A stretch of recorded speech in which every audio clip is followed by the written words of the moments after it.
Howdy, Mark Serbu, gun designer, gun nut. A long time ago, I was inspired by the Sturmgewehr. Sturmgewehr. It's hard to say unless you're German. But anyway, who wouldn't be inspired by this thing? Look at it. It's beautiful. I know, it's an evil machine gun, but no, it's beautiful. And what's beautiful about it is that it was made in 1942, prototyped in 1942, and made of stamped sheet steel. Very efficient way to make stuff. Obviously, that's how they make cars. And of course, for me, way back when, I wasn't caring about all the manufacturing efficiencies and stuff. I just thought, man, this thing looks cool, and what are those bumps for? I mean, here was something that was not just functional, but it was functional and artistic. It just really grabs you the way it looks. I know, not everybody, but if you're watching this video, yeah, I'm sure. So fast forward a bunch of years, and one day I'm playing around with our universal trigger housing. It's what's used in the BFG 50 and the RN 50. I said, man, what if I could make this thing kind of sheet metalish and kind of make it look like the Sturmgewehr? And here you go. Here's what I came up with.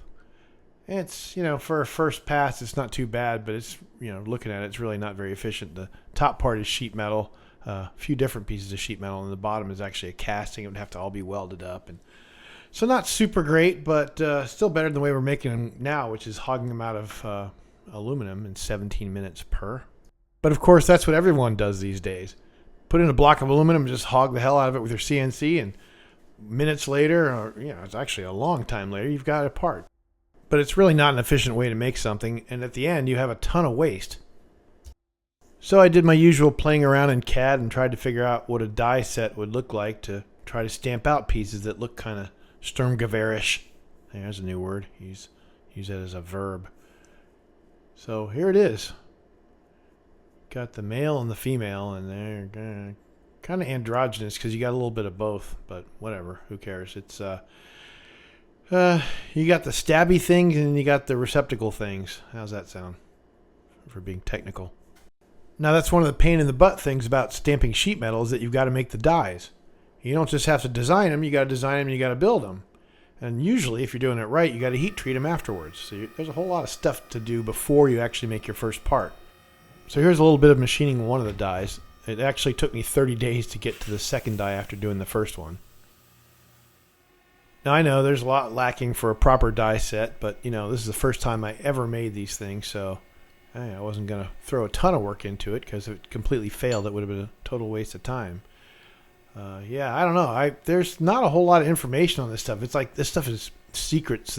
There's secrets that have been passed down through the ages. If any of you tool and die guys who've worked on sheet metal dies want to comment on some things, I'd love to hear it because I'm totally stabbing in the dark with all this stuff. All right, here's where it gets exciting. I'm about to squish it in a 200-ton hydraulic stamping press.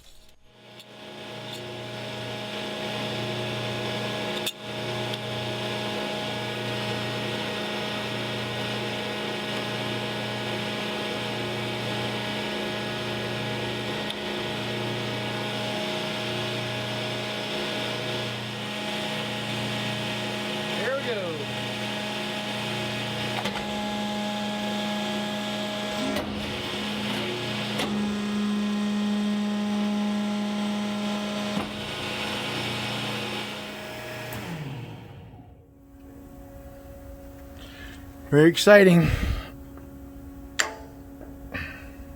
Can't wait to see it. I didn't do anything high tech to make this so it could separate after I squished it. Except I did machine in a couple of little notches where I could put a screwdriver. Normally you have really powerful die springs to separate. Ooh, not that hard to separate. Here we go, folks. Here we go. Oh my God. I'm so excited. Look at that. Oh, man. I know. It doesn't take a lot to get me excited, but that is really freaking cool. Wow. Love it. Oh, man, this thing is serious.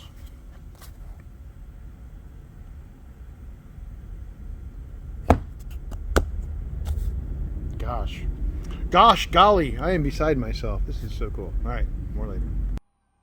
Well, there you have it. A quick look at how I went from being a complete stamp sheet metal die idiot to being somewhat dangerous and able to make something kind of cool. I'm really psyched in case you couldn't tell by the footage. Hey, and in other news, YouTube gave me my monetization back. Yay, now I'm going to be rich again, right?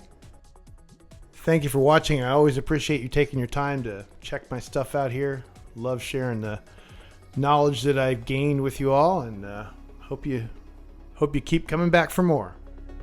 Catch you next time.